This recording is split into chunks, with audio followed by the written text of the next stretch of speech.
I'm Kellie Brown. I'm the COO of what we call the SONAverse, Songwriters of North America. Many of you are members, as you just raised your hand. And also the SONA Foundation, which is the organization who is hosting you today. The SONA Foundation is a nonprofit 501c3 charity created by songwriters for songwriters. Our mission is to support music creators with resources, programs, and funding in mental health, career development, and of course, financial wellness, which brings us to music and money today. Hello, panelist. This series supports long-term financial decision-making by music creators and their advisors in order to help songwriters and composers build wealth. If you have not been a part of any of the other sessions, you can find them on sonafoundation.com. All of the previous sessions are there in full replay. So it's a treasure trove of information, and I really recommend it if you haven't been there yet, okay? I want to thank our hosts today, BMI. We're so grateful that you host us here in this space each time. You've been a wonderful partner, and we are super, super grateful. A hand clap for BMI, please. And also who we could absolutely not do it without is City National Bank. I want to point out Denise Coletto, who's trying to blend in, but I won't let her. SVP over at City National, again, another trusted, and very supportive partner. We appreciate the dedication that you show to music creators, and we appreciate you being here with us in person. I think we already clapped, so we won't clap again. Thank you guys so much. And to you all, I really want to thank you guys for being here. It is important to take empowerment, ownership of our own assets, our own careers. It's hard to do. It's confusing to do. I'm sure that many of us here have 9-to-5s, and this may be what we're also doing. And so to make the time to do this on a weekday, we get it. We appreciate you being here. We work really hard to provide the value in exchange, and I hope that you guys have a great time. You are here to network. You are here to ask questions. You are here to learn. So don't be shy. There is a question little basket here, so you can put those in. We'll read those when we come back from break, but we want this to be valuable for you. We mean it. Okay, so take advantage, please. I'm going to read this legal disclaimer in its entirety and exactly as it is written. The financial wellness content presented at this seminar is for informational purposes only and in no way should be relied upon for financial advice. Please consult your own financial advisor before making investments or other major decisions regarding your finances. The presenters, the SONA Foundation, City National Bank, BMI, and Songwriters of North America are not your investment advisor or business manager and should not be relied upon as such. Y'all got it? Perfect. Okay, so we'll go for about 90 minutes with our illustrious panel. We will take about a 15-minute break, giving you guys time to put questions in the vase. We'll come back and we'll do a pretty robust round of question and answer, and then you'll have a little bit of time to network after, okay? All right. No problem. Now I've got to introduce you, which is stellar. Okay, so beyond my bestie, I will tell you that Kay Hanley is a Peabody and Emmy Award-winning songwriter. And as a singer-songwriter, Kay is best known for her work with the band Letters to Cleo. And as the singing voice for Rachel Lee Cook's character in Josie in the movie Josie and the Pussycats. And as co-composer with long-term songwriting partner and CEO of the SONAverse, Michelle Lewis, for the hit Disney series Doc McStuffins. Literally wrote the theme song. All the songs for Doc McStuffins. I just want to say, I got a lot of nieces that adore you. Cartoon Network's DC Superhero Girls, Harvey Girls Forever, Netflix's Ada Twist Scientist, and most recently, Project of a Lifetime as executive producer and music composer for over 150 songs, all bangers. All bangers. Yeah. For Disney Junior's new series that debuted September 2024, Kindergarten the Musical. Ladies and gentlemen, Kay Hanley. Thank you. Thank you very much. Thanks everybody for being here. And thank you to our panel in advance for being brilliant and giving such great answers to all of the questions. So this is hosted by the SONA Foundation, which is it's the little sister, the little sibling, this 501c3, the charity of the next door neighbor of SONA. The SONA Foundation is dedicated to the health and well-being of songwriters. We have 3 pillars that we support: career development, mental health, and financial wellness, which is what this series is all about. It's part of our financial wellness pillar. So that's why we're all here today. Let me introduce our amazing panelists. First of all, we have Choklate with the amazing eyewear. Choklate is a Seattle-born, San Diego-raised vocalist and songwriter whose music offers rich emotional depth and genre-spanning adaptability, perfect for cinematic storytelling. With roots in gospel and a global soul influence, her work blends pop, ethereal, classical soul, modern R&B, house, jazz, and hip-hop with lyrical clarity and evocative delivery. Choklate has collaborated with artists like Moby, Common, Robert Glasper, Erykah Badu, and has toured internationally. Her vocal work is layered, human, and full of dramatic tone, ideal for moments requiring vulnerability, empowerment, or joyful release. Now partnering with BMG, Choklate is actively writing and composing sync material, offering both vocal-led and instrumental pieces suited for film, streaming series, commercials, and beyond. Please welcome Choklate. Next up is Amberly Crouse. She is based in Los Angeles. Amberly Crouse is BMG's Senior VP of Sync Services. Very, very important, very big, huge job. We love titles. And partnerships for North America and LATAM. What is that? LATAM. Latin America. Can't get anything past me. Okay, she joined BMG in 2014 following the company's acquisition of production music house X-Ray Dog Music. Most recently, she served as VP U.S. Creative Licensing, BMG Production Music. Please welcome Amberly. We have music supervisor Kevin Edelman here with us today. Kevin is owner and president of Metalman Media, the LA-based music supervision firm he founded. Through his extensive career as an independent music supervisor, Kevin has helped shape the soundtracks of dozens of films and over 100 television series. His credits include John Wick 3, which is so sick, Parabellum, music biopic Can Only Imagine, Sleepwalking and the Butterfly Effect, as well as some of the most successful television shows in history like Homeland, Criminal Minds, Bones, Elementary, and Jane the Virgin. Combined, Kevin has music supervised thousands of hours of TV and film. Kevin has also served on the board of the Director of Guild of Music Supervisors for the past 5 years. You guys suffered a pretty major loss in the last, and I'm really sorry about your loss. Very sad. Tom Dean is a partner at LaPolt Law. We didn't clap for Kevin. Oh, Kevin. I'm sorry. Well, probably because I ended it on a very sad note because I'm awkward like that. So, Kevin Edelman, everyone. Thanks, Tom.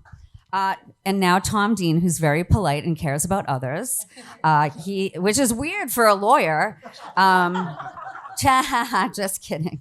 Tom Dean, a partner at LaPolt Law, focuses his practice on talent representation and represents, advises, and counsels numerous recording artists, content creators, producers, and songwriters in all aspects of their entertainment careers. With over 15 years of experience in the music and entertainment industry, Tom helps his clients structure and negotiate various types of agreements, such as agreements for music recording, music publishing, brand sponsorships and endorsements, content creation, live performances, merchandising, and NFT drops. Are we still doing those? Okay, all right. I mean, I'm in. Tom works closely with a diverse range of clients, including A-list hip hop and R&B artists, established and up-and-coming rock stars, Grammy-nominated producers and songwriters, and some of the most sought-after content creators and influencers on social media, and helps guide his clients in achieving their professional goals and navigating complex legal issues in today's ever-changing environment. Welcome, Tom. And I'm very excited about our panel today. Sync is very near and dear to my heart. My band, Letters to Cleo, toured throughout the 90s, and we put out records, we, did all sorts of really fun things. But honestly, like, my career in the music business started when we started, my band was part of like the golden age of sync, like the mid to late 90s. I mean, I think you guys probably think it's the golden age of sync now, but Amazing age of sync. So we had, there was a guy named Ralph Saul who worked for Fox Television or something like that, and he was a producer, and he had a line on the Fox films, and he loved music. So he had this idea, like, I'm going to pitch to Fox Films like the biggest rock stars and for all their soundtracks. And so there are all of these, sort of like teen rom-coms at the time. And Ralph would basically get these big budgets and hire like all of his favorite bands to do cover songs for all of these movies. And so like we were just, he would call us all the time, and we do, and I was telling my friend Lizzie that I still get mailbox money from like 10 Things I Hate About You for, like I still to this, and that movie came out 25 years ago, I think.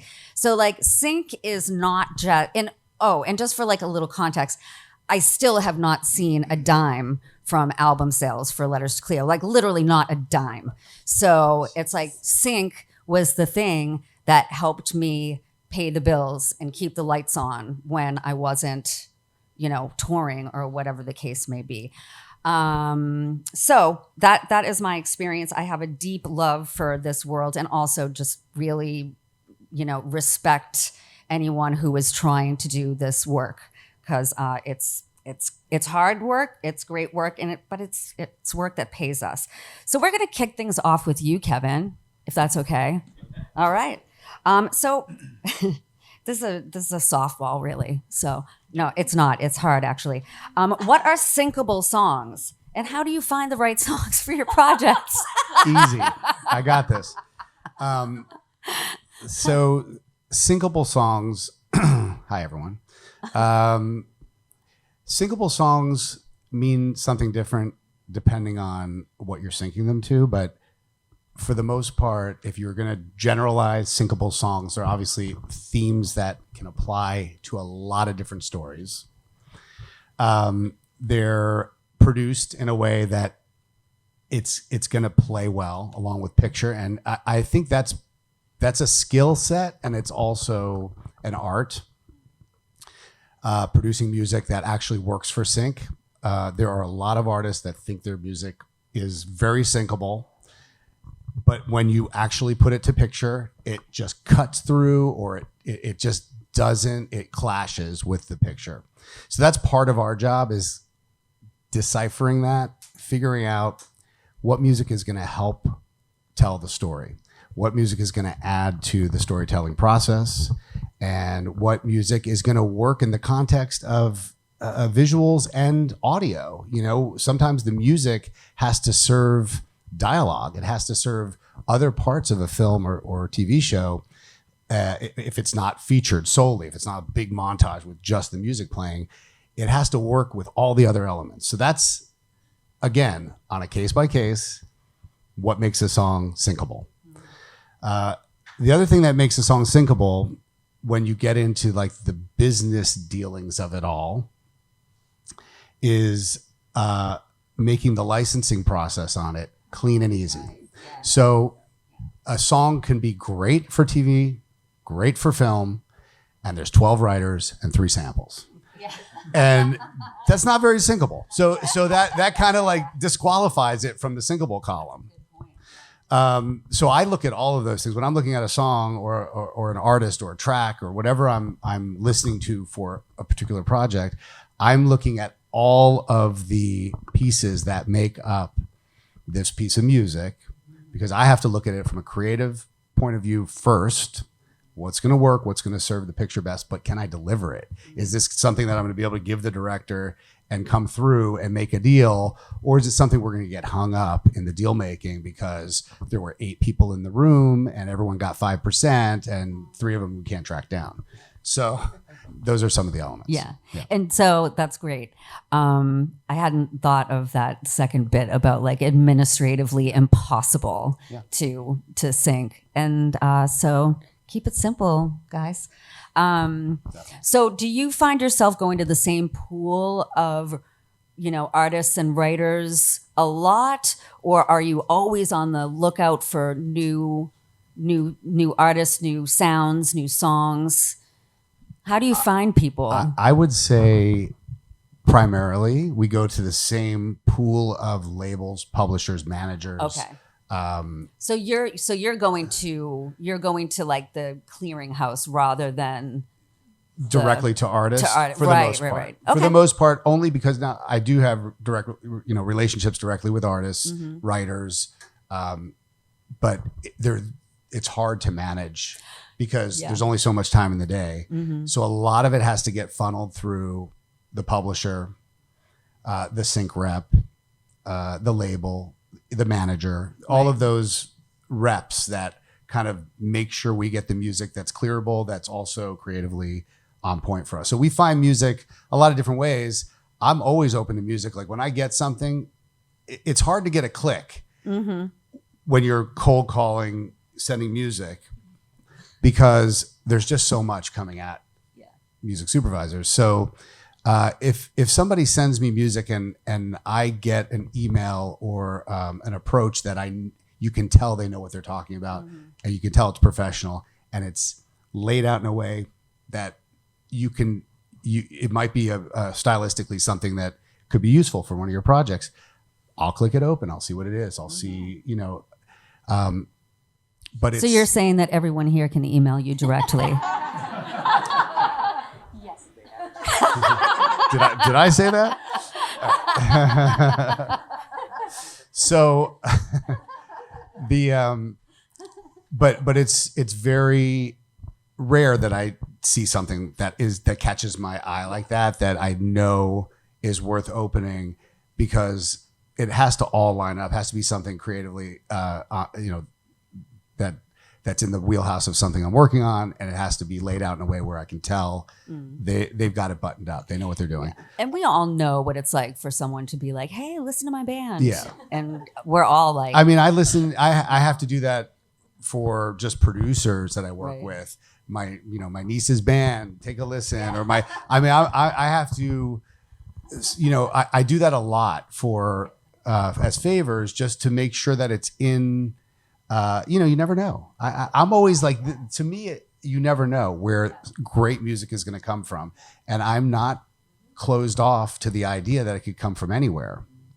There are times when there's a time on a show I've been on forever, Criminal Minds,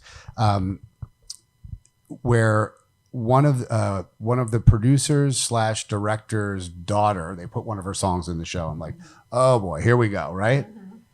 And then I heard it and I was like, oh my God, this is really, really good. She ended up getting signed. She ended up she's touring now. She's signed by Network, and she's still doing very well. But it was like, you never know. Usually a director puts his daughter's music in. It's not, you don't know what you're going to get, because obviously it's the best thing ever that's ever been created to them. But I'm open to it. I'm open to finding music in unusual places. But as a rule, and as kind of our process, we have to go through our normal channels, which tends to be the labels, publishers, sync reps, managers, the people that are actively sending music to us for us to consider. So for those of us in the room who say, are early in our careers, have not had a sync placement yet, would you recommend sort of like waiting until they, have like a lawyer, like some kind of representation? So not necessarily. I mean, No? if you can get the door open and your music is right, if you can get in the door, open that door with Music Supervisor, and we do license independent music all the time directly from artists. It's just very hard. Yeah. It's just very hard. It's overwhelming the amount of music that is out there, and a lot of it is not good. So we can't. It's just true. It's like a lot of it. So you have to find the gems. You have to find those artists, those songs that are just special to cut through all the noise. And my job is to make the show as good as it can be, right. to make the film as good as it can be, to find that perfect song, and then to negotiate a great deal that works for the project. So if it can do all those things and you can open the door, great. But I do think that you have more success. There are artists that have done it on their own and have just developed those relationships over like a decade of just networking and going to events and meeting people and getting a little placement here and getting a little placement there. And then building a reputation, and everyone knows they can trust that person, and the music is great and the production is great and the deals are clean. But it's probably a better path or a quicker path if you get good representation and they can open those doors. Right. Awesome. Thanks, That's Kevin. my 2 cents. Yeah. So, well, that actually just kicks us beautifully over to you, Choklate. Sync is a relatively recent kind of chapter in your long career as an artist and songwriter. Tell us how you got started just as a songwriter before this part of it. I started writing back in 2000 and I want to say like maybe 10 or 11. And it was kind of an accident. I was in college at the time, and I was in a studio with another group, and they were doing a thing. And I never looked at music like anything to, try to make money off of. I thought it was ludicrous of an idea, actually. And I don't know why, now that I think about it, but I always thought, that's just a dumb idea to go try to be an artist, But my entire family was into it, right? And so I'd come home from college one day. I was in a VizCom. I was getting a VizCom degree, and I'm sitting in the corner doing my homework, and they were stuck on a song. It was a bunch of rappers, and they were stuck on a song, and they needed another verse, and it was really, making them all fussy. And so I just look up like, you want me to just write something really quick, and I could just stick it there, and then you leave it, come back to it. And they were like, yeah. And so I wrote something. It wasn't even thinking much because I was working on a paper. And I go in and I do the thing that I thought I should do. And I come out and everyone's face is kind of like, and I'm like, what? Is it good? Was it good? And so from that point on, every song after that they did, I was on. I wrote the hooks. I wrote a verse. And blah, you blah, sang blah. them. And I sang them. Wow. Yeah. But that's how I learned I could do it. That's how I found out I could do it. And I didn't even take it seriously. I really just thought I was the placeholder on all the songs, right? And then I, started to get a lot of different attention, right? And I always say music arrested me. Like, I didn't choose it. Like, we have a love-hate relationship because it's just very intrusive and popped up in my life at a time where I thought I was headed in a totally different direction, and continues to do that. And so just moving into being an artist was this whole experience for me, like learning I could be this character, and then thinking I was the character for a long time, and then learning like, oh, as a human being, there's all these other layers of you, and learning about that as well. And then coming here to LA, and I was really like drawn here by a friend who met me at this random conference, and she sort of harassed me till I moved to LA, and then made sure that I connected with people that she was like, you will fit well over there, or they will treat you well over there, or they'll understand you over there. And so I met the BMG. I've adopted them. They're my musical family, and it's because I can be my complete unabashed self. That's and kind of amazing. Most artists don't say like, "Oh, I just walked into BMG and said you're mine." Like, so I feel like we're missing a couple of pieces here. How did you get from just like sort of like, "Oh, I don't know how to do this," and then being awesome at it, and then like being like the biggest music publisher in the world? So how does that happen? Yes, I'm gonna hold that intention right with you. No, my friend, she used to work at the Grammys. Now she's a music supervisor. She's the reason I'm here. So low key, I think she makes all these introductions because she feels guilty because she made me come here. However, I got here and I had always wanted to write for other artists, and I didn't even know sync was a thing, really. I always just wanted to write for artists. And what I found was that the route into that was very convoluted. It was very, I couldn't find my way into writing for artists. And so my friend, being a music supervisor, she was like, you need to work with people who, just like, you know, he was saying, you have to have connections with people who can do clean business, understand, can pitch your stuff and understand that world, because on their side, it's got to be easy and clean, or it sometimes, no matter how great it is, it can't work, right? So, or you've got a producer who wants to negotiate. It's like, it's sync. It is what it is. There's the budget, yay or nay, right? So she connected me with people who understood that the safest place for an artist is in the creative realm, right? And then the business of it can be clean. It's straightforward. It's traditional business. We're not making any magical anything. You're good. You're talented, and we can do the music clean for you. And so they were. I feel like at the time there was a camp that was coming up, a writer's camp. That was my way into sync. Okay. A friend of mine was like, "You've got a heavy pen. I'm Mighty Pen. I call myself Mighty Pen, right?" Yeah. And I wanted to. Why is your pen mighty? Well, it's always pregnant. It's just always, it's always ready to pop. All right. It is ready to pop. It is always ready to pop. And I realized really early on that as an artist, I could not present to the world all of the creative ideas that I had. There was just too many, and they were too vast. I like genres, but I love spreading myself through all of them, right? And so as an artist, that's kind of not, you got to be branded. We need to put you in a box and in a package, and then we need to sell it, right? Mm-hmm. So this world for me has been like a smorgasbord of creative emoting, and I'm like, oh, I love it, right? And do you work with different producers and to do to get out your sync yayas? I love that. Like, you just can't help it. Like, you just have to do this. And I do. And I've tried to walk away from it multiple times, because I get that sense that like it's that music gets in the way of your life rather than the other way around. Like, you're trying to conduct your life, and you're like just everything like, needs the a box. music just won't leave me It alone. will not. My success just won't. I like that reframing is so healthy. Your reframing is so healthy. The success in music, my brilliance just won't leave me alone. No, it does.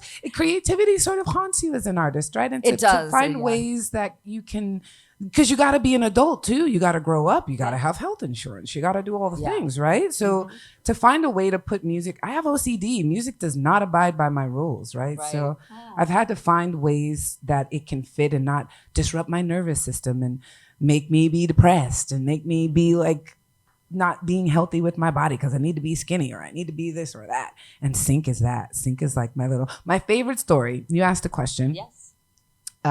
Is telling the story about how I got a brief where I had to make a social conscious trap album for kids. Talk about bending your creative self, right? Yeah. But I call sync my pen gym. It's where I go to like put my reps in, right? Because sometimes you get briefs, they're like, we need something like this. I'm like, what the is that? You know? But it's really good to flush out all the creative mush that's in there, right? So I feel like I should add to that. Yeah, Amberly represents chocolate, and Amberly brought chocolate here today. Yay! So yay! So Amberly, I just love wanted it. to Jump crosstalk in, really quick. Yeah. do it. Well, I think what is so great about chocolate, and the reason why we worked together now so long, and why I said I'm not going without you to this event, no, is because sending Choklate that brief, she's open to anything. You sent her the socially conscious trap for kids. It was probably Nicole or Brad. It wasn't me. I don't know who you it were was. involved. But It was her fault. Yeah. No, but what I think is amazing is that when I do reach out to Choklate, or anybody on the team does reach out to get her magical pen, or what is it, pregnant pen? Yeah, pregnant Mighty pen. pen. Mighty pen. Onto some paper, she's open. Like, she doesn't say, nah, I don't write that. No, I don't do that. I'm not open to that genre. She's like, okay, give me 15 minutes. 15 minutes? Well, she just wrap her head around it, and then she'll come back with something really fun and great, and we can work together. Nothing is off limits, which I think is really great, especially for sync. Like, you don't have to stay in your... Oh, because I love you. I didn't know that. But you don't have to stay in your lane, and I think that's really good for people who don't only want to do one thing. If you do, that's great too. You know what I mean? Like, you're like, this is what I do. This is what I do best. I'm comfortable here, but it's also leaves you to have a big, wide traffic. What am I thinking of? A highway. If you can go in between the lanes and also really tap into a consciousness of songwriting across and partnering up with somebody totally different too. I always encourage that. If you're like used to writing pop and then you meet somebody that is doing, dark, haunting piano, and you get to, I know I'm just throwing things out there. Too many sync briefs, right? No, but collaborate with that person. Like, see what else is inside there. This is like a treasure trove of creative ideas. And so, anyway, to go back to Choklate, that's what you are. You're a treasure trove of ideas. Well, I think this is a great time to pull you in, Amberly. Sorry. And the I was reason coming in. I mean, sorry. it was very nice of you to insert yourself into this conversation, Amberly. And I'm so glad you did. I'm so glad that you're here. I've wanted to have you on a panel forever. So it's like having you for the sync panel is just perfection. I just lost my train of thought. So I'm just going to go to the first question that I have written down and come back to the really brilliant, intense, profound question I was going to ask you. How did you get into music publishing? Who does that? It's like the least, no, I don't want to say music publishing is the least sexy part of the on paper, it's like music publishing. What is that? No one knows what that is. I mean, we all know kind of. I mean, I guess I kind of know what music publishing is. I represent songwriters. There you go. And How did you get into this game? Well, okay, this is fun. Well, I've always been a little bit of a music nerd, and my first passion was theatrical marketing. Does everyone know what that is? Trailers for film, right? And so growing up, I was like the owner of all soundtracks and compositions. I go to all the films. I would buy those CDs. I was the person who would buy all the CDs and soundtracks that Kevin would put together. And I just found it really fascinating how music found its way into TV and film and how it told the story. I mean, when you're watching a film and that song comes on, for me, it was like watching the OC and Pat Savitz, the music supervisor. She not only emerged bands, it created soundtracks across episodes, but it like spoke to me, and then you could deep dive into this music in a whole new holistic way through TV and film. And I just love how artists can break through in that way, and how songwriters are discovered in that way. And so it's always been ingrained in me. I won't talk about the professional dancing side. That was a million years ago. I do want to. Well, you brought it up, so now you're gonna have to. Yeah. Hip hop, no, just I wasn't. I wish I was a better hip hop dancer, but I was ballet trained. But anyway, the reason why I bring that up too is by way of adoption, I guess. When you are a dancer, you're consistently surrounded by music, and your body is your instrument, right? And I loved that. I loved being able to move and tell a story through, my company and doing all the things that we did, burlesque and all the good things. But anyway, how I then ended up SVP at BMG, we'll just go straight to that because Straight there. It's yeah. like you're just like Choklate. It's like you were just like, I don't even know what I'm doing. Ah! And now I'm senior VP. No, but Oh my God. truth be told, I was actually touring with America's Got Talent. And I was that girl that cried for everybody, like, you gotta pick her. You gotta pick her. You know what I mean? So you were picking were judging the talent? No. That was Britney Spears at the time and Simon Cowell. But no, I was there representing Pepsi. Oh. I was on the corporate side, but I absolutely loved it. And just so happens to be, I'm also married to a songwriter and a production music. Yeah, it's okay. It just so happens that he was working with production music, and I didn't even know what production music was at the time. But the owner of X-Ray Dog Music came over to our house, and I came bopping in after one of these. Can you tell us what production music is? Sure. Does anyone know what production music is? Yes. Let's hear it. Oh, are you gonna? Okay, go for it. Oh, well, production music it's a catalog, like they're in production music libraries, like libraries, it's music that is categorized by genre. Yeah. And so a music supervisor that needs to find it can go and find it, and it's all pre-cleared. Yes, And they yes. can do it at 2 o'clock in the morning, which I know music supervisors do. Damn, Vance, that was good. Kevin, do you use Take production my job. music? Yeah, sure. Yeah. Yeah, we use production music where, in certain scenarios, it's where we turn Yeah. for, it tends to be more incidental music or something very specific, Yeah. Yeah. like, Russian folk music or something where we're just like, okay, let's see who has some of that, Yeah. but some of the libraries do have, very specific niche genres. So that's So I went to a trailer production music house, which was, of course, my fan favorite. So I worked with a lot of composers writing catalog music for theatrical marketing, and I absolutely loved it. So basically, he was at my house. He asked me to work for him. I said, sure. And so we started, and it was the first time I would, being a dancer, being in marketing, that I did a brief searching for music. And I was like, this is what I want to do for the rest of my life. I absolutely, it was for Sleepy Hollow. I absolutely loved combing through this catalog of music, these songwriters, these composers, just people offering their talents and putting this in this catalog of music to go across media. I just couldn't believe it was at my fingertips, like all of this talent. And as soon as I started at X-Ray Dog Music, obviously briefs were coming in, and I was actually creatively pitching at the time. So I felt like it was an honor for me to be representing everyone's music.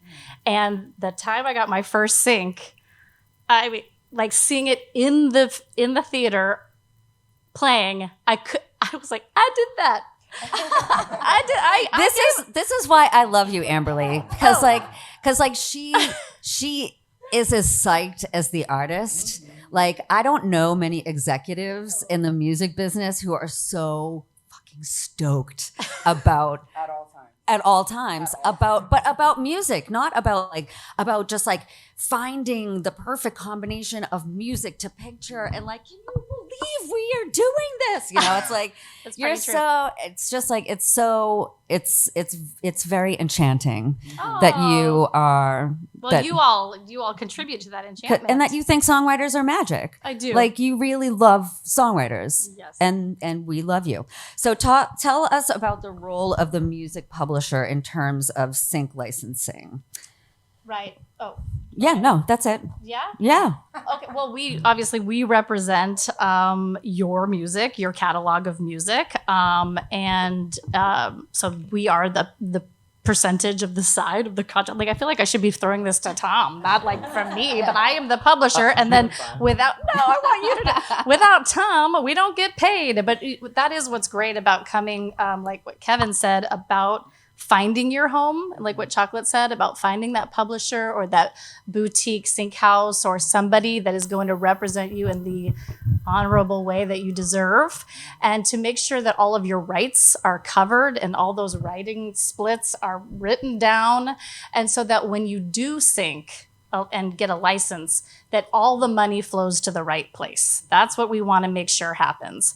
And so going in independently is a little tougher because you don't necessarily have that back communication to make sure that all of those monies come into the right place. And as a publisher, that's what we make sure happens for you. Now, it occurs to me at this moment that like we're just assuming that everybody knows what sync is. So just, you don't have to raise your hand if you don't. I'm just going to have Amberly describe, like, what is a sync? Synchronization. I know. Thank you. Okay. I'm going to just call on Vince. No, I'm just kidding. So I know Vance is just going to come on up here and just put on a clinic for Vance us. is my new just friend. Like, let us know. Yeah. So what is a sync placement? What is that? I like look at Well, I mean, would we describe it the same exact way when music is put into No, I think TV it's and film? it's the Media? placement of a song into a film, TV, ad, whatever medium, and it's synced with picture. So it's the synchronization of that song with the picture, and it's usually accompanied with a license.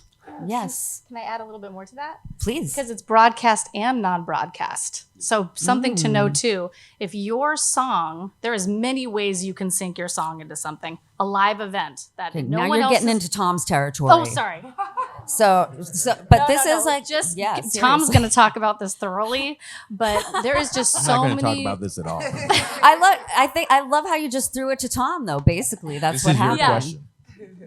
And here goes Tom. So okay, so to Amberly's point, which was an excellent one, what are the different types of licensing that we're talking about? You know, between like ads, TV, movies, games, internet. Like when you're licensing a song, what are you?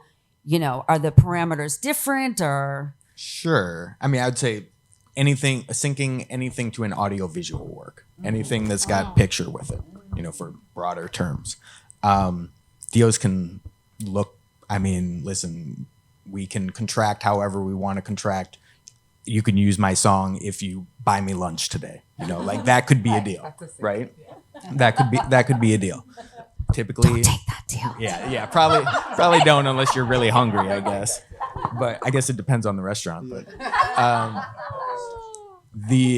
but really, you know, probably at its core, and jump in where you guys feel you have more to add. But it's use my song in sync with this audiovisual work, and you will pay me for that. So you're an attorney at LaPolt Law, which only represents artists and creators, right? Yeah. So you don't have the conflict of interest between, you know, like representing. Correct. labels That's something and- kind of unique about Yeah. LaPolt Law. So you guys can do really sort of like conflict-free, clean deals. What is the thing that you're most concerned about when, you know, licensing or let me rephrase this. What are the most lucrative deals for, like, if we're talking about between, like, you know, Apple commercial at the Sure. top I see. I know where or you're going like with it. video game at the bottom? I'm Yeah. assuming, but I maybe mean- I'm wrong. Again, depends on the deal. You know, it depends on the budget. We mentioned that before, right? I guess in my experience, yeah, major motion pictures. You know, you know, movies like Barbie or the John Wick movie. You know, Yes. like those films probably have very large music budgets, and so you know, I've Barbie's got- a great it's example. so weird that you say that because I have such good songs for a movie like John Wick. Like, Talk to Kevin. You know, oh, what? Oh, he's right there. I'm just kidding. I write right. twee, Alterna girl, 90s pop songs. They're not good for John Wick. So are you finding that, I mean, are the deals, you know, that, you know, artists are doing with TV, film, Are they sort of comparable to what was going on in the 90s in terms of like money and, are the Well, deals different? I Are was they like better? 10 Are years they old worse? in the 90s. Oh, Sorry. burn! But I did have all those soundtracks. I'm right there with you with the soundtrack catalog. Yeah. But I would say, the deals really today, I mean, I would think that they're similar to back in the 90s. I mean, I think the industry has probably changed to some extent. Well, not to some extent. The industry has changed a lot since the 90s. Yeah. So maybe not apples to apples, but maybe a red apple to a green apple type comparison kind of thing. Well, SBOT services. Yeah, definitely. Granny Smiths are awesome. Different form. The biggest shift in the industry, I think, is the way music and entertainment in general is consumed. And so, yes, SVOD, companies and platforms, subscription, VOD. Streaming video on demand, Apple Plus, Netflix, Amazon. Yeah. Sync opportunities don't necessarily have to live in a theater anymore. It lives in your home, on your couch, because everyone has Netflix. Everyone has Amazon Prime, and all those companies create their own content. So, well, actually, that brings up something. So the residuals that you get from a sync, that happens after like a rebroadcast. Anytime something is like a rerun or. So how is that translating now to streaming? I mean, what is the... That's a question for you, I think, Amberly. Well, that probably is a question for you, Amberly. Yeah, because publishers are usually the ones on the front lines of those so deals. how do you see and actually, and I'd like to hear from Choklate too. Yeah. What is the sort of, if you can A/B them at all, what's the difference between reruns of like when you get a song placed in, say, like Modern Family that's running on broadcast network as opposed to, whatever, on Netflix? Oh, that's a whole... Like what's the back end on that, or like what kind of back end are you seeing? It definitely varies, I would suggest, on the streaming platform. And really, that's all based on viewership. But we don't get to know that, right? Correct. So it depends on how many viewers are watching that show. Don't do that, though. Don't do it to yourselves. What do you mean? Like, as a creative, I don't know about anybody else, but the way my brain works as a creative, right? When I start to get into the minutia of that lane as a creative, that's why I thank God for Amberly. Because if you start talking to me about KPI and data points, I'll just be like, what? Like, I think it's important to know, right? It's important to be connected to someone who understands it thoroughly so that you can at least have something to refer back to if you just need to make sure you know what's what. But as a creative, right, that world, not only is it extremely complicated, I think, right, but it is also, it's just ever evolving. It's ever changing. I feel like since I've gotten into sync, I have seen this ebb and flow of what's needed, when it's needed. We used to get these lists in our emails as a songwriter back in the day, the Who's Looking lists. Yes, I remember that. So I remember those, but it's different in a way because I feel like sync is always looking for something.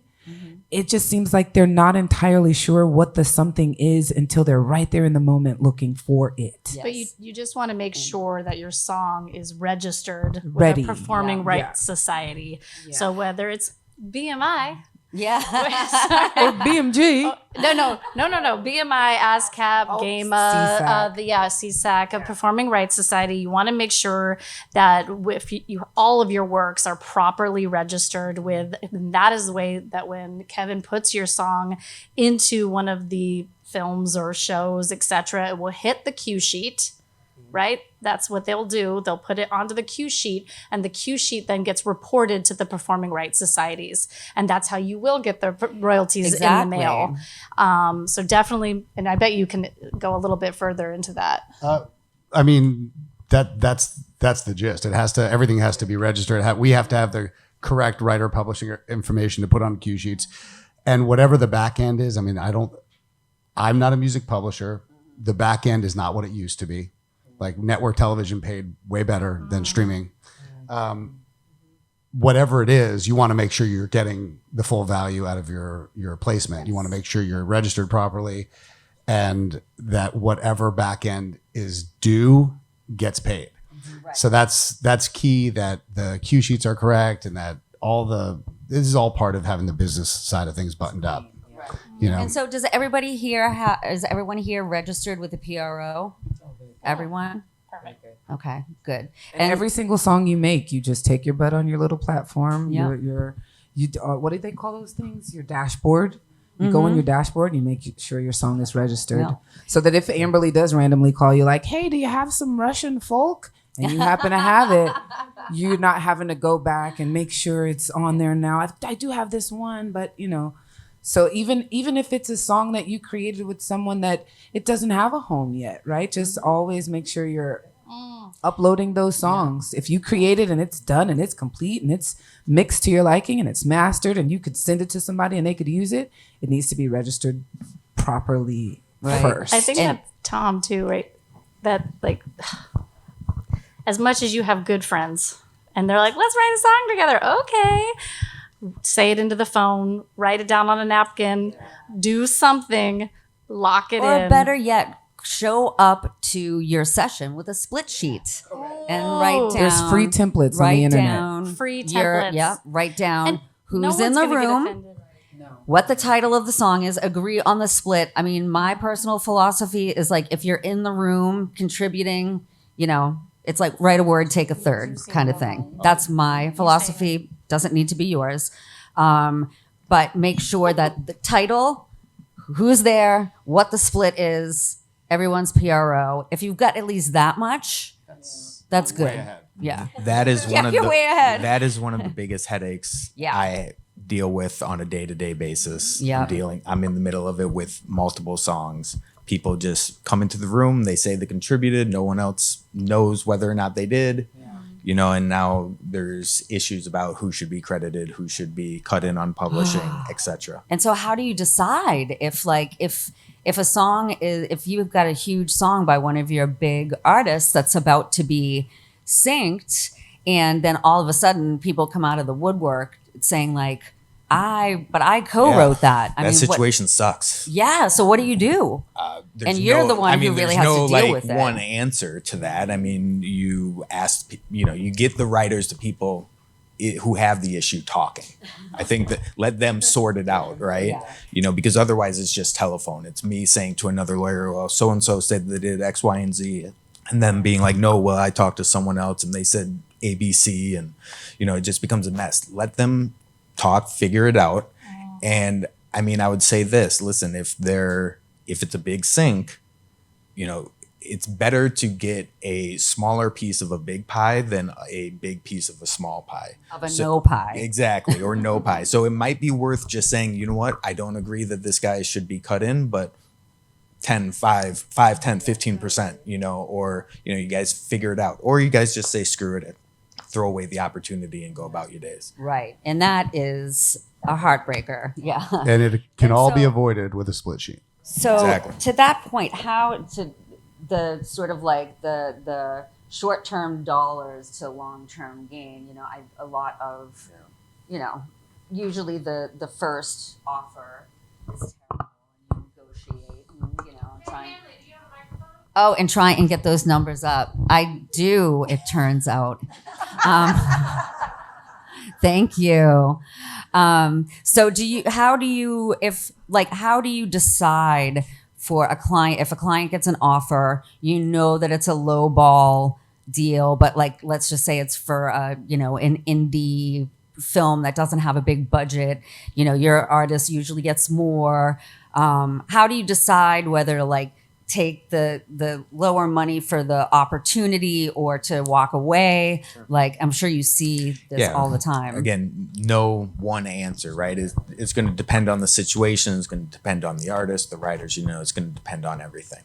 You know, budgets factor in, you know, yeah, you mentioned like maybe the artist gets a larger share, like a larger dollar amount usually, but the budget doesn't have that. So, you know, you have to make concessions. if you want that opportunity. I mean, so you just really have to look at the entire picture of things. Look at the forest, not the trees. Don't get necessarily bogged down by the dollars, but look at the whole opportunity. I mean, maybe taking $10,000 as opposed to $50,000 is better because you've now opened the door to that production company or that publisher, and they like what you've done, and maybe there's room for opportunity later down the line. Again, better taking a small piece of a big pie than a big piece of nothing.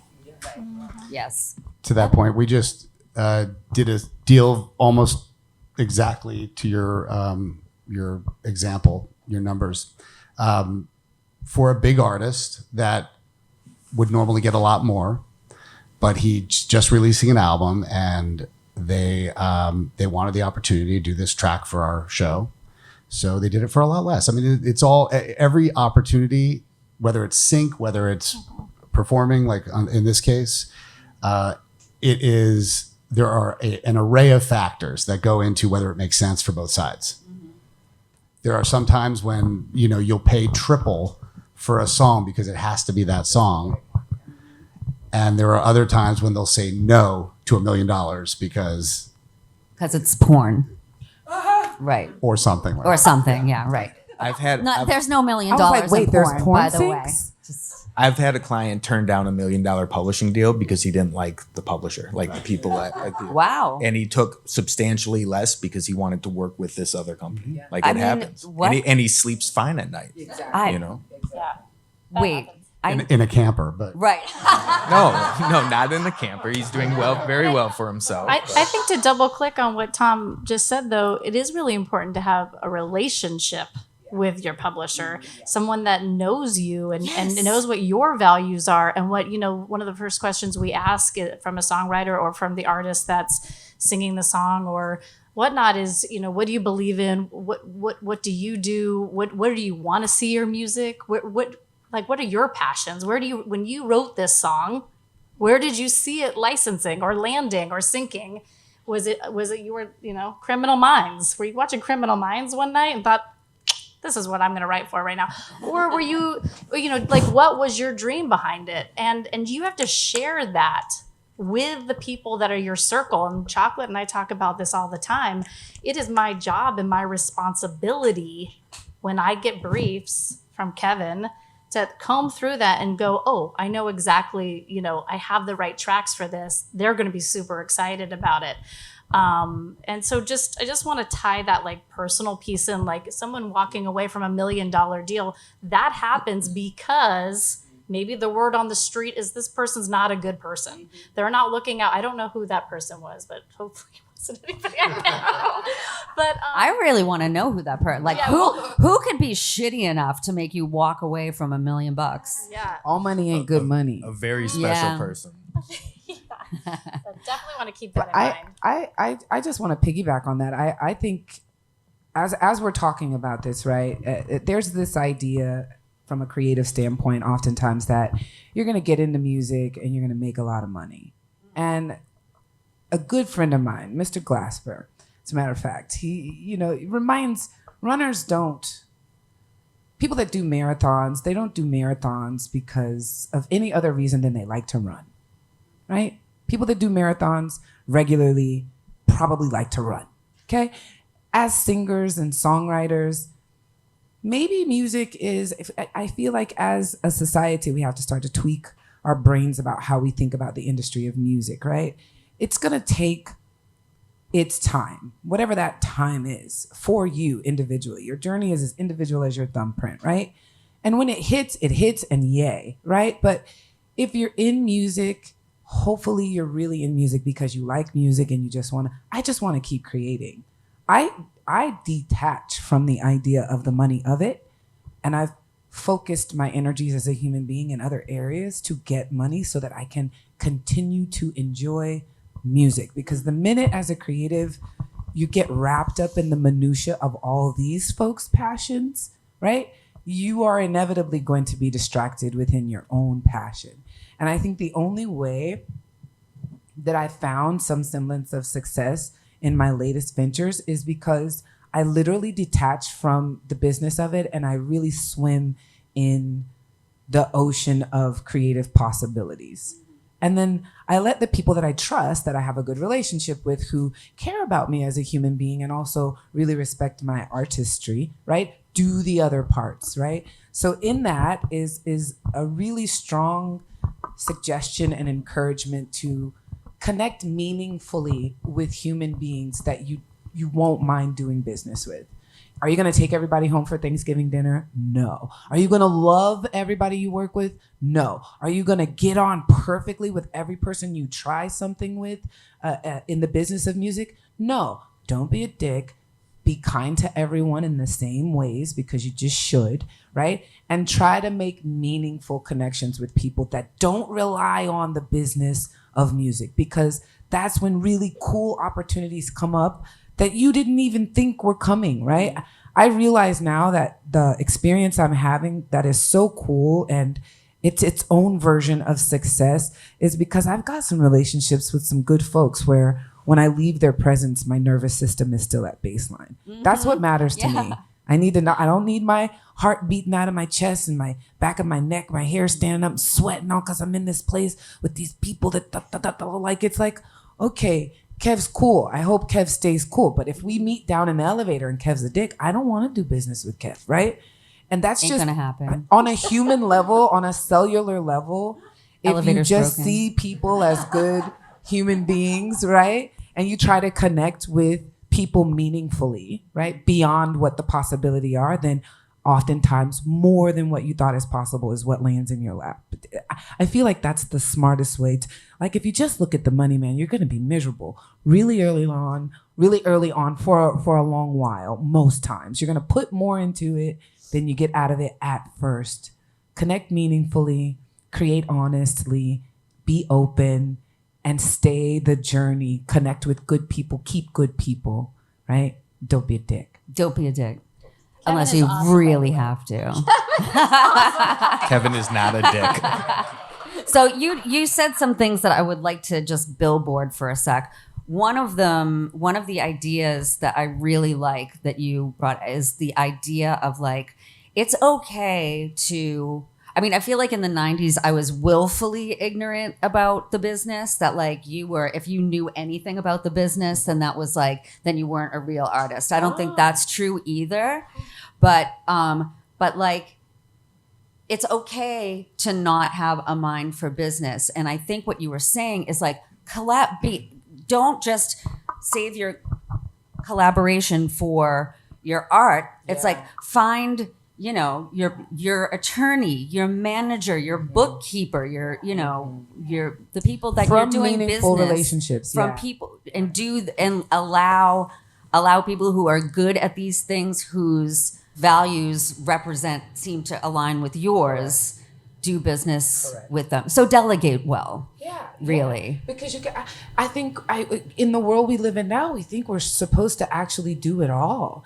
And when you think about, like, your actual, like, flesh and blood humanity, like, it's not even possible. So in order to remain in a creative space where you do make that perfectly syncable thing, right? You've got to be you can't be mad because you did a bad sync deal the day before and you might have messed it up because you were being too artistic in a space that needed to be really business, right? Sometimes you gotta let the suits talk. Suits talk suit music. I mean, suit lingo. They're really good at it. But I would never bring Kevin in the booth with me, right? Kevin doesn't probably even want to ever go in the booth. Or maybe, I don't know. You don't know his life. Go in a booth. It's good to know you're going in the booth with me. Now that's going to happen. Now that's going to happen. Now Amberly is going to make sure that happens. Yeah. Gonna, But like, We'll get a split sheet before we go. There we go. A free template off the internet. Tom will make sure you get the best deal. Yeah. It's like, But oh know my your God, strengths you and guys, I can't wait for this weaknesses. to happen. Know your strengths, know your weaknesses. Be okay with the reality of what those are, right? If you're not good at talking business, don't be the first one to speak in the meeting, right? Just know yourself. Self-awareness is your best friend. And then connecting with people that you can actually trust. And trust that the business of music doesn't necessarily give a F about you. And that's okay, right? It's going to be what it is. It's going to operate the way that it does, right? But if you have good relationships with people that you can trust, at least you know you're in the fire with someone who's, you know, when you're back to back, they're going to have your back like you have theirs, right? Yeah. I love all of that. Thank you, Choklate. Very well said. You know, I wasn't going to bring this up, but I feel like the conversation has just led me there. What about AI in sync? So, and maybe we'll start with Tom here. Are you allowed to, if you're an artist and you have your composition was written with AI, and you know you've just kind of like put your creative prompts through the AI blender and come up with whatever piece of crap that just looks really great to picture. How I don't have a point of view at all, in case you can tell. So what you know, how do are those deals complicating things? Is AI complicating the landscape? Can you even co-write with AI? Like, how is this working? So as of right now, the law says like it has to be created by a human, essentially. And Right. they've tested these with artwork mainly. Like they did like a AI generated piece of art was not copyrightable. So that would be kind of like the baseline right now. But of course, things are going to change. So who knows whether they'll change in the sense of like, yes, you can create it with AI and now it's copyrightable and protectable. Right. Don't know. But currently, as it stands now, no. But if it's like your lyrics and you are over a piece of music that is AI generated, so is that a co-write now? And can you sync that? No, it has to be created by a human. Or But- the parts that can be protected need to be created by a human. But is So if you're creation- writing the lyrics yourself, Right. but then using AI to create some bed of music, the Right. lyrics themselves could be protected. I think there's a long road ahead in this. Yeah. In this There's area. a lot of questions going on. My feeling on it is there's going to be there are going to be a lot of lawsuits. There's going to be a lot of legal battles because currently all the AI tools are training on the internet, Right. music Yeah. that's out there. So it's somebody's performance. Yeah, it's not. That's And- being aggregated into some new performance, pulling together all these things. So even if the AI generators are saying you have the license to use this, you have the right to use this, the lawsuits are coming, in my opinion. And Those so lawsuits if- are happening. And a recent decision just within, I want to say, about probably the last 60 days or so, the courts have said that using that material is fair use, which is not a great result for creators. That's terrible. Yes, it's a horrible. But first lawsuit, I believe that got an answer. There'll be appeals. There'll be, What was the lawsuit exactly? I believe it was Anthropic. I believe that was the AI platform that was at issue. But there are additional lawsuits in the works right now. Kevin, you're absolutely right. This is something that is going to continue to develop. We're in very much the early stages of AI. So, all these, like, what is the law? What is the rule? Like, nobody knows. Another thing that makes it a little more complicated for us as the end users and placing music when it's coming directly from artists as opposed to coming through a reputable attorney or a publisher is that you're relying on them to warrant that this is their original music. And I've had things sent to me that are, you can still tell when it's AI Oh, totally. at this point. Yeah. We'll see, down the road. The lyrics are, there's patterns, there's like, you can tell. Yeah. You can tell when it's being generated. And people are representing it as their own music. And I'm rejecting everything that I can identify. But that's one of the hurdles for us now dealing directly with artists that we don't have a relationship with. And that makes it a little harder as you're doing your outreach directly to music supervisors, is that if we haven't already established a trust and I don't know you as a writer, it's hard for me to trust that these are original and you can warrant that these are your lyrics and your performances. And so what about for, we were talking about library catalogs earlier where it's just for like incidental stuff for, when a music supervisor is looking for incidental music for a picture, it seems like AI would be a great place to just like generate or a great way to generate a catalog of a bazillion library pieces that have like your Russian folk dance music and your orchestral, just like 30 seconds. Yeah, your orchestral, your goth polka, like let's do it. Like, is that happening? Is It's AI happening. replacing? Yeah, I've seen replacing- some tools pitched that are claiming that that's their purpose. They're going to need to train the AI on wholly owned material and somehow credit the original songwriters. There's a whole structure that's going to have to take place. I don't know. I know it's coming, and I know that's probably something that's going Is to. it already happening? Like, I've seen some. do I library have not catalogs used have- it. I have not used it, but yes. Do you know? Not at BMG, never. No. Well, there's this no is way. all kind of part of the discussion around how like labels and publishers are dealing with AI. Right. Because eventually they'll kind of just same way that Spotify, the post Napster era, Spotify, Apple, how they kind of came about.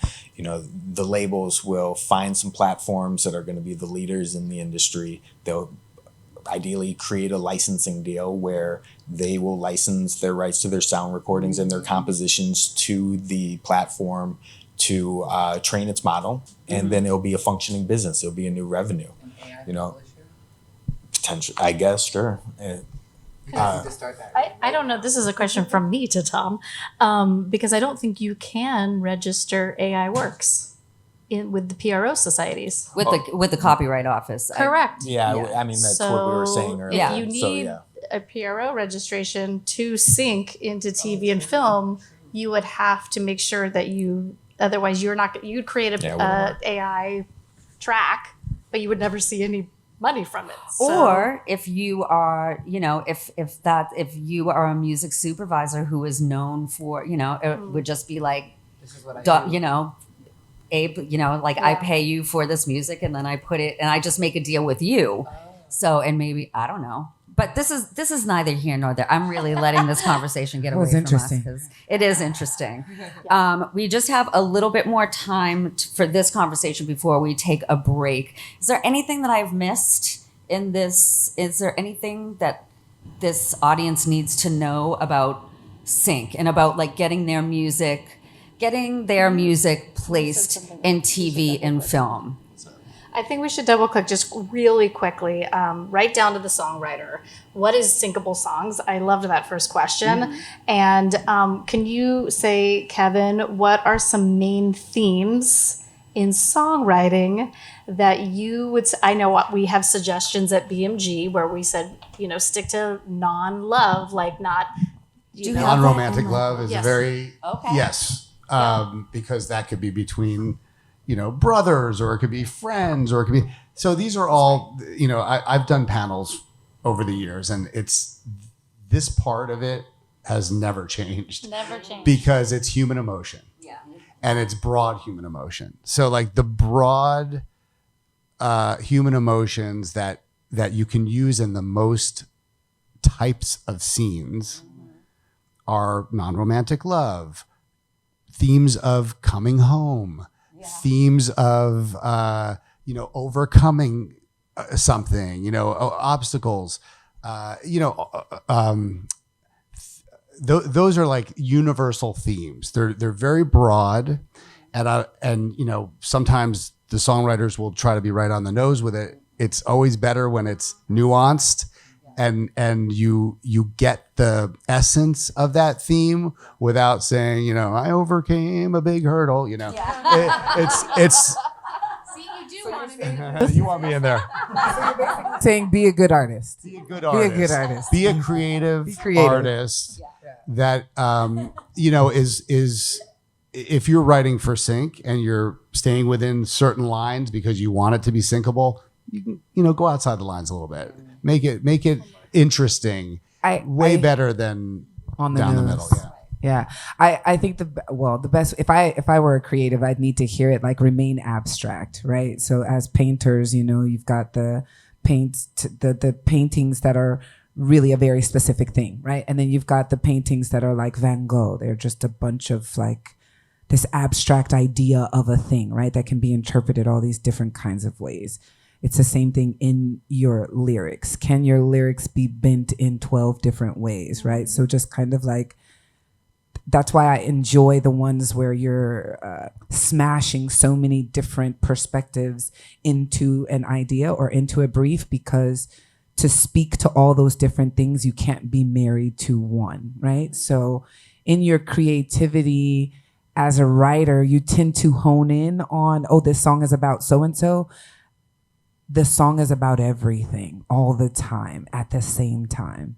The sync is about everything all the time at the same time, right? Your voice is what colors the emotion, or that main word that keeps coming back doesn't necessarily have to match the verses each time. My favorite thing about sync sometimes is that I'll get to write to a trailer. Trailers are dun dun dun dun, boom, bah, psh, right? There's no real structure in trailer music. When you hear it, when it's shoveling the new Transformers movie at you, it's And like the editor is going to get inspired by your song. Exactly. So if you're giving them like a lot of like boom and then yes. And it doesn't even, literally the last brief I did, it didn't have any themes in it. It was like, la, la, la, la, la, la, la, la. Like, yeah, and then, like, it was just a bunch of emoting in the music, because trailerizing is everything at all times that's at once. fun. Right? I want to do that. We will do that. All right, let's do that, Amberly. And that reminds me of another point that I think is worth illustrating, which is that when you're working in sync, especially if you're thinking of pursuing sync as like a creative project outside of like your artist career, or like you were saying, like writing for other artists or whatever. And sync, you really can approach sync as like a different, an entirely different lane in your creative highway. Yeah. It's like cheating on your artistry, and it's so juicy. But then again, it's like the most creative thing to me, because I think when you're dealing with a brief, when you get a brief from either the music supervisor, from the publisher, that they're getting from the TV network or the film studio, it's like, it's not about you anymore. You are getting this brief that is like, you're writing about, or the songs that they're looking for are songs that are working in the service of somebody else's creative vision. It's not about you anymore. It's about making the picture come alive, because that's what music does. It sort of infers some kind of a feeling, or it's telling you how to feel in any given moment. So like it's not about us. It's not about your artistry. Right. It's about, but it's so about fun. helping somebody else. And so you can be kind of fearless in a way. Yes. Reckless abandon. Right? Yes. You can be anyone. It's so fun. It is. I love sync. Can I say something real quick? Yes, you can. Sorry, I just asked permission. I just so wanted polite. to say that if you really do want to write to sync, I think it's important to watch television. Know where you want to get syncs. Watch advertising, watch sports, watch promos, watch so smart. all of it. Yeah, so wicked You'll never smart. see TV. You'll never hear TV the same again. It's actually a curse and a blessing, but it is so important. And why I feel so blessed to be where I'm at right now, being at BMG, I now represent all of our repertoire. So whether it's across recorded, publishing, catalog, or production music, I'm able to dive into a lot of different pockets that people either wrote to sync or didn't write to sync. Like, I don't know if Mick Jagger was thinking of me when he wrote Jumping Jack Flash, but that one licenses all the time, and we're very blessed for it. We are very thankful, but some of the people, some of the songwriters that do reach out to me are wanting to kind of up their sync game. They do say, like, I want to start this new album, where's where should I start? And I'll be like, right now, we're either really heavily leaning into the early 2000s. That music is fantastic. BMG has a lot of legacy artists. Or I'd be like, well, what's your favorite show? And this recent conversation I had, the person said like Virgin River, kind of this indie folk Americana that that's their lane. They really love it, but they just haven't seen any of their music really be sinking in anything. And I said, well, are you watching Virgin River? And they're like, well, I just, And I'm like, do me a favor. Figure out shows that you really love and that you want to write to. Go and write, do your moment, write the song, record the song. Then put Virgin River up on your screen and play your song during a scene. Don't have any lyrics. You are a genius. But actually see if your song is syncable to an episode, right? Is there ways in which there is stop downs or rooms for edit or rooms for room for VO? Now, don't get too crazy because, as you said, the editor is going to do all their magic with it. And sometimes you don't even recognize it's your song anymore. Right. But you should be playing to pictures like trailers and promos. That's an easy get for sync, because if you write that song and you want to empower, like female empowerment, male empowerment, sports driven, right? The first thing I'd be like, pull up a CBS sports ad, a promo or something, advertising the Olympics, put that track across that promo, and does it work? Are you getting that same sensation, that same feeling? Because if you're getting that feeling, most likely we'll get that feeling and we'll pitch it for that. So just, I didn't mean to soapbox. No, that was Great so helpful. So helpful. Okay, so we're gonna wrap this up. I just realized, Tom, because of I don't know what happened at the no, not at all. This was so. I mean, I learned a lot, and I know everything. So it's Me like too. weird. Speaking of that, never stop learning. Right. It doesn't matter how long you've been in the game, how many successes that you've had. There is always some new sweet little gem. My mom says all the time, even if you don't like the preacher, if you sit on the front row, you'll get the word, you'll get the sermon, right? So just keep your mind open. I don't to see learning. how we finish it any stronger than that. So let's take a 15-minute break, and then we'll come back for Q&A. All right, so we're doing the Q&A. I know, Kevin, you have to split very soon, so we're gonna do this. A lot of similar questions, so I'm gonna try to consolidate some of them. First question: is it best to have a big catalog before having representation, or would having representation connect you with the right producers' projects for briefs? I could take that. Great. Connecting first and creating catalog with the people that you meet after that connection is what worked for me. BMG has connected me with really awesome producers that they're already working with, right? And so a lot of times it's making that connection and then letting those connections expose you to collaborative opportunities. Feel like you have to have like a little bit of a catalog. That's my thought is, unless you get very lucky and you're like you're connected with the right people quickly, they're gonna want to see the And also, you are your own business person, especially in the get-go. So when you are writing a song or writing songs for people, you want to promote that. You want to be present. You want to have social presence. You want to make sure that you're going out and networking. I know it used to be a lot of songwriters used to stay in the studio, and that just doesn't behoove you anymore. So in regards to having, I see some faces here that I do see out. So good to see you again, because I do see you at other networking events, which is great. But yeah, having some pieces of music that you have either adopted or given to an artist to sing for you, and then putting it on the socials and building some cachet around that song is always really good to make that partnership. See, I learned something new. Just following up on that card that I just read, that question, I said big catalog. When I said that, what does that mean to you? Like what does that mean? A lot of music? Like what does a lot mean? What is the... That's all we put a subjective, right? Yeah. All relevant. Are we talking 10 songs, 100 songs, 500 songs? I mean, just as a person, like if you send me 100 songs, I'm going to throw it in the trash. But if you send me 3, Yeah. I'll listen to a verse and a chorus of each.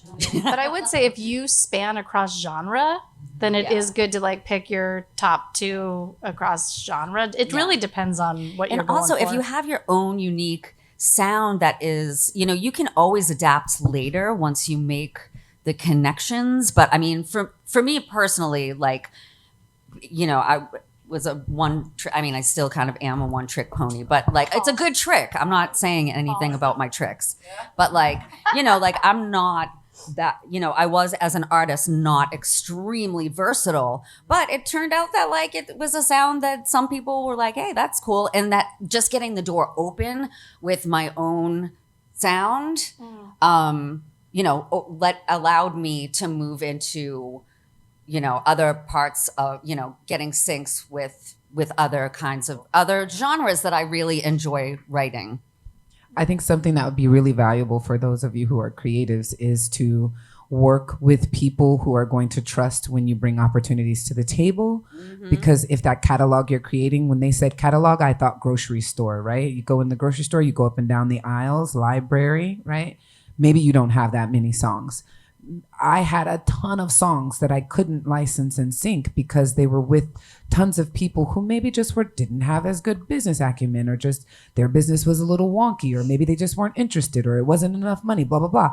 So when I did connect, right, I was afforded, right, opportunities to create with people, to create my own catalog with the relationship that was present so that I could participate in license and sync. So something to show, right? Your top, whatever you said, 3 is really good to start, because if you send 10, maybe they're going to be like, right? And then open to opportunities to write with other people. Yeah, that's good. So along those lines, when we are reaching out, when we're pitching, what is the proper protocol? And follow-up question here, what is the proper follow-up protocol? Oh, that's good. Right. I don't know that one. These two. Protocol. Yeah, His don't be a email dick. That's is- the theme of the panel. Yeses come quick. I mean, listen, it needs to be sent in a very professional way where it's very clear what you're sending. It's very clear that you understand what you own and what, and you can express in words, express creatively what we're going to be listening to. Because for us, again, most of the things that we field, most of the submissions we field come through sources that we have a relationship with. We know who speaks the language and who we can trust with our time to listen. So it needs to be very clear what you're sending, and it needs to be very professional. And just further to what I was just saying, when things come in, everyone has a different definition of every genre. So that's part of developing relationships with artists or with publishers, labels, managers.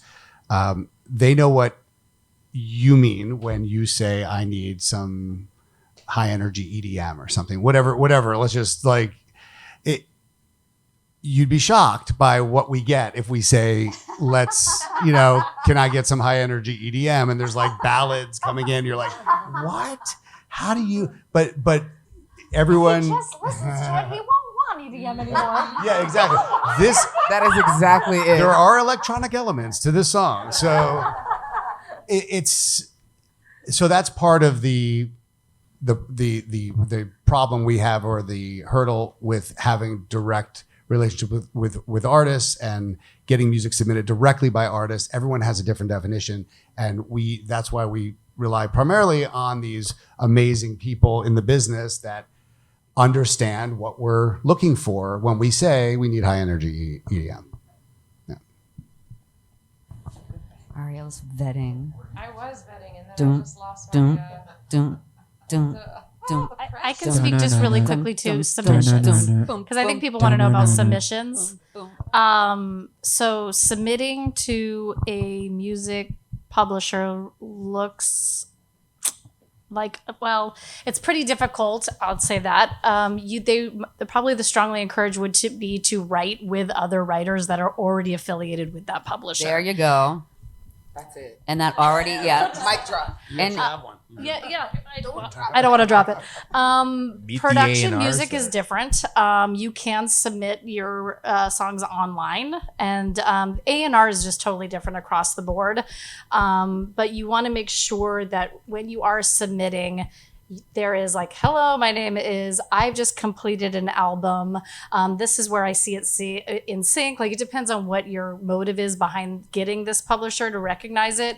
And then also I like to always include a couple strengths. Like if you are I know you said about the genre of music, but also if like you can sing in different languages, and because there's a lot of things now where I'm like, I need a high energy EDM artist that sings in Spanish, and I'm like, that submission I just got. It's just crazy how I'll think of something that not that I'm digging into those folders all the time, but it's really good if you say your strengths as well.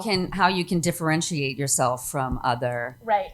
like I do Russian folk dance. Yeah, because also too, we get briefs that are like, we need someone to write to picture. I have a question about briefs. Okay, so we've been talking about briefs and getting these briefs. Where are the briefs? How do I get the brief? And who's getting the brief? You're getting the brief. Are you sending? She's getting the brief. Yeah, I'll send she's briefs. Giving. There is no me without Kevin. Right. So who There's is no the brief? either of us without either Is of the us. brief originating at the network or the No, it's studio? originating unless they're overseeing creative, but Right. typically it's originating either with the music supervisor, Yeah. or sometimes it'll originate with the trailer house or something like that. But typically it's the music supervisor putting out a brief for what we're looking for. I sometimes put out general briefs like, hey, I have a new series coming up. I'm going to need this, this, this, and this. We're going to need some period music. We're going to need some high energy EDM in Spanish. We've got here are some things we're going to need. And I'll just collect music so that I'm not on a scene by scene basis looking for people to submit music. And some supervisors do it that way. And I feel like I like to collect music, categorize it, know what I have access to, see if I can find things in those submissions. And then if it's something very specific or something that nothing's hitting the mark, I'll go out with more specific briefs for scenes. So, I mean, I get easily 100 emails a day that I do not want. I would actually want this email. How do I get on your list? Or how do I get on I'm assuming that that there are lists that are kind of industry wide across publishers and supervisors. Is that a thing? I don't a big list that goes out to everybody. A brief. I don't think so. No? I think everyone's you do got only their, bespoke. Well, lists. it's pretty bespoke because we deal with the people that we trust. Right. I think a big theme of this panel has come back to surround yourself with people you trust and that are going to have your back. And we need people we can trust that we know are going to deliver great music and be able to deliver the deal and understand what we're looking for. And so we have a list of companies, individuals, reps, publishers, labels, managers that we go to. And we break it up based on the search. If we're going for period music, I'm not going to go to everyone because I know some people don't have period music. Right. But I know Amberly does. Right. So we will, and then you'll send his list out to you'll kind of you'll send it out to a limited or to, oh no, okay. No. You tell me what's the workflow? No, we have all of the music in housed. Oh, it's right. Yeah, you already housed. have it because you're the publisher. Yeah. But do you ever it's go tagged? out? It's ready to go for Kevin. It's got all the Right. writers and all the splits and all the goods and everything's registered. It's different than if I were doing a brief Yeah. for a new theme song or something. Right. Oh, Or then you something would like come that. to me. Then I would come to her, and she then would I like go would- out to her artists and Right. say, "Hey, yeah, can we spec something up for this?" Or there's, Right. they're interested in it. Yeah. And that's a different type. And you of just brief. said spec. So tell us what you mean by that. Well, I mean, if we go out, it depends. If there's something very specific we're looking for from someone very specific, then we will hire them to do it. Right. If we are going out with a more general search for ideas, then the artists will do it on spec. Do it, like, hey, here's a demo. Here's a demo that we put together in a few hours. If it's in the right direction, let's make a deal. Right. Okay. If you do it on spec, go through somebody like me that goes to somebody like Kevin. If you Oh, don't yeah. have a relationship with somebody And if they they're ask you to not- do something on spec and your song goes out into the ether, it has no Also, protections. you shouldn't be- They're all children. Yeah. They should be your children. You wouldn't put your child on a bus to nowhere. And also, unless you have a relationship or unless they're a known quantity, you're not giving music for like doing For free. a creative production for someone that you don't know and can't verify that they're actually legit. But I think maybe we all know that. Although I don't know. I probably would do I can something tell you a dumb horror like that. story of someone who gave a song to somebody. That somebody re-recorded the song and said they wrote it. And that Tom. Tom did It this. wasn't me. Tom. Are you ever familiar with those kind of things happening where people Frankenstein a track? I fortunately haven't seen like that type of situation because that's pretty egregious. And it's also easy to prove that, like, Maybe. especially now, like, because Well, we maybe. all. Listen, But- I don't want to yeah, go down that road. but you don't who wanna- who wants to go into a lawsuit trying to find the song that went to the theme song that's now on Yeah. Survivor? And you might just be like, okay, I will never do that again. So getting back to the brief. Yeah. Do you get the brief? I've never seen a brief in my What? life. So an attorney. I mean, my We don't deal with that. my best relationship in my team as a music composer, someone who works in TV and film, is my attorney. He's like, and by the way, have a great attorney that you trust. Do not negotiate deals on your own especially when it comes to film and TV. Like, you do not know what these words mean. I know, like, we're all very smart, but none of us, I'm assuming, few of us have a law degree except for this one. So, like, just hire. Oh, and she does too. So talk to her, talk to Tom, but do not do deals without an attorney ever, ever, ever. It's the best. It may seem like a lot of money. It's the best money you will ever spend, is the money that you spend getting the deal done correctly. Yes. Also, I want to say that if you weren't here for the previous Music and Money panel, session 5, this is session 6. You can find it on our website, sonafoundation.com, and we talk about writing to brief. In fact, the panelists talked a lot about writing to brief and then played a bit of the song that came out of the brief. And it was a really awesome panel, so reference that one. And it was all about writing bespoke music for film and TV. Yes. So it was these are like sort of 2 parts, and this is part 2 of that conversation. Work for hire on one hand and sync on the other. Mm-hmm. So this next batch of questions are sort of about what is unsyncable production-wise, and splice comes up a few times. So with splice and royalty-free loops in your mind, what on a production level would make something unsyncable? Is that something that y'all can answer? I can speak to splice because I deal with a lot of producers who use those royalty-free loops, and it's never as cut and dry as royalty-free. You have to go to the terms and conditions and see what the license is that's being granted. And oftentimes, the person who has uploaded the loop that you are now getting that you think is royalty free, there'll be something in the terms and conditions saying that if you're using it for a commercial purpose, then you have to negotiate terms. And so royalty free, I mean, listen, we all know this. There's nothing free in life. Yeah. It's different than plugins. Uh, Plugins is like a pack you buy. plugins is something as part of like the production budget, or not budget, the process. It's a tool Yeah. that producers, mixers use when they are producing the music and mixing. And it's the licensed. You Yeah. play. Yeah. You pay for the the plugin, license?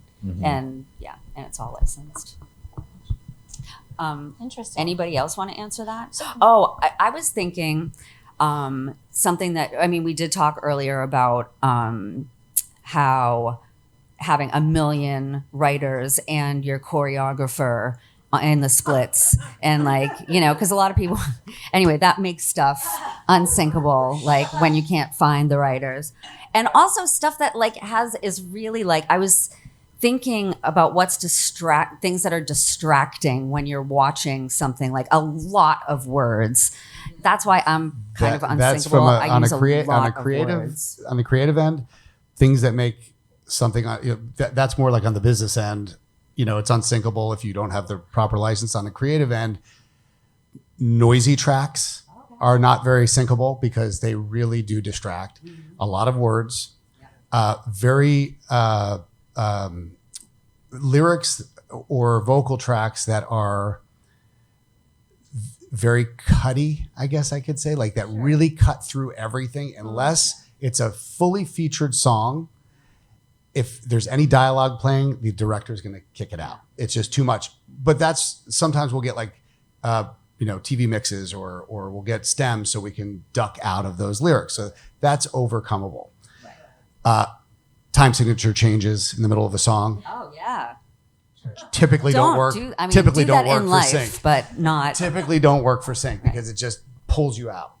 Now, if it's a really artistic piece and that's part of the way that the scene is built, then something with time signature changes could work. But typically, if it's a song that's playing with sync, with picture, it's going to pull you out.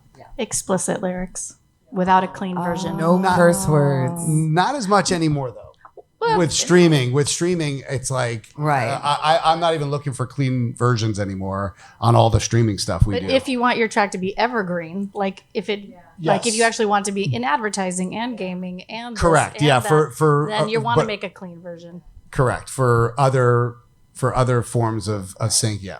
For anything outside of the streaming world. But the streaming world has really opened up Yeah. all of that. It's the first time that I haven't had to, we just let the song play. We can have like a hip hop song and just be like, okay, those are the lyrics. And sometimes the more the better. Yeah. No, it just, I'm glad to learn that because I depending on like the to show. cuss in my songs. I haven't cussed in a song in a long you time. do it. Yeah. It's okay. I write for children's television, so I use all my Kids be swearing in cussing. real life. Oh, fudge. Please explain the importance of metadata in a song. Can't believe we haven't talked about that today. I guess. Kevin?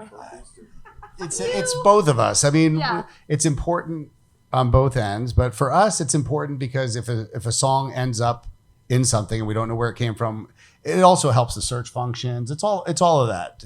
Having metadata, Don't put everything in there. don't put everything in there. It's also depends where it's coming from, how it's coming to us. We don't use all metadata. We used to, you put everything through iTunes and then the metadata would pop up. You have the contact info, you have all that stuff. Now it's just important that it's tagged with the important information, primarily that it's, Year, genre. yeah, just the main things. The PRO. Oh yeah, all that. All that stuff. Microphones, and- my friends, microphones. Goodness. and Okay. My fault. across disco, like the main platform? No. No, I never searched disco. I searched disco catalogs from specific companies, but not just across the whole platform now. Remember, go into your. You guys know what sessions. metadata is? Yes. But if you don't, Who doesn't know what metadata It's is? Raise your okay. hand. yeah, let's talk about it. So like metadata is they're the pieces of information that give music supervisors, publishers, sort of a roadmap to Identifiers.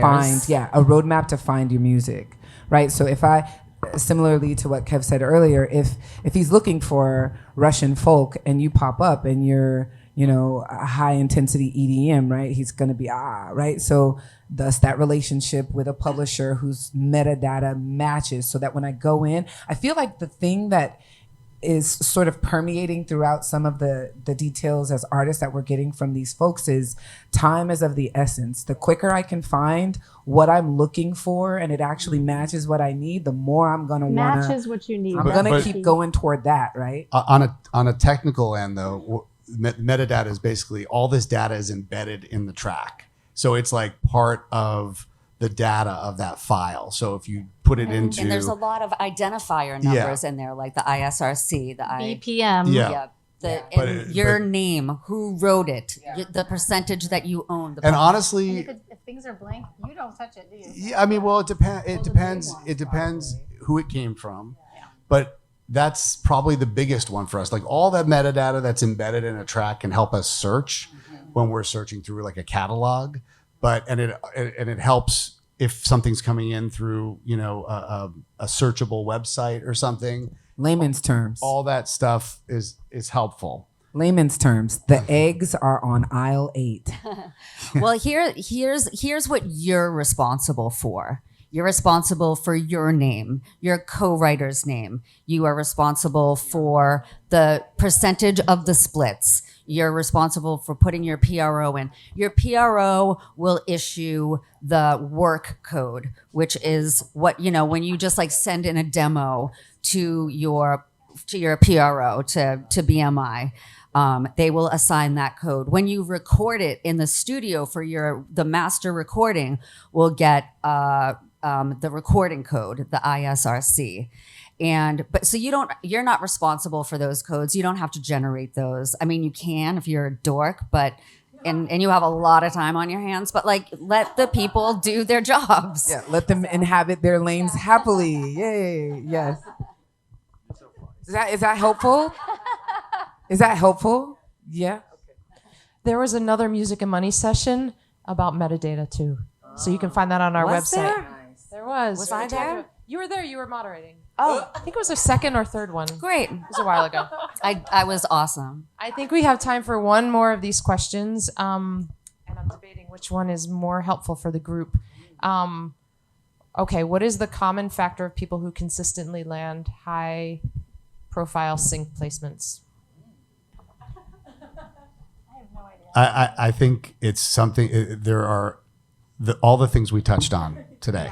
Like, why does Everything we Imagine Dragons get all everything the we fucking touched on? things? Universal themes, Like, what's up right? with that? It's universal themes. It's production that works with Like, picture. it's really slick and like slick, but you know, depending on what the project needs. But Imagine Dragons is a good example of something that just works in a lot of it places. sounds like it Also- sounds like whatever it is that you're selling, I want to buy yeah, that. and if you listen to the songs, the themes are. This is what we're talking about. You know, it's like these universal themes that are not right on the nose, but they evoke an emotion. They're also all the things, the buttoned up business side of things, the presentation. Those are the people who consistently get good syncs. And also, I have a friend who is a recording artist who, you know, her artist stuff is like very sort of like folky but she created this persona called Raelle, and she became like, she learned how to produce. And she just started writing all of these like high energy like Target commercials, basically, you know, and like I'm a girl and I'm and you know, like Yeah, that's right. I mean, that's not verbatim, obviously, but she like really took on a persona to like sell products. And like, I would argue that her real persona is just as creative as anything else that she has done, because she's inhabiting this creative thing that doesn't exist. If probably, when you say that, I think if not more, right? Because creatively you build this brand inside your own brain of who and what you are. Yeah. But truthfully, if you're a real artist, there's probably so many layers to your onion, right? And it comes from living life, right? And learning more about who you are, what you like, what you need to thrive, and all those things. And then that informing your artistry, right? But allowing your artistry to evolve effortlessly, or applying your artistic self to every creative opportunity that comes to you, right? So being able to shape shift creatively is like, I think, a superpower. I think. Use your schizophrenia to your benefit. Use your OCD, your ADHD, like it's a superpower. Your web of lies. All your dirty secrets. Use your web of lies. I think that's it. I think that's time. Yeah, we gotta let Kevin out of here. And we gotta let Kevin out, and the rest of you. Big round of God. applause for this incredible panel. And for our moderator, Kay Hanley.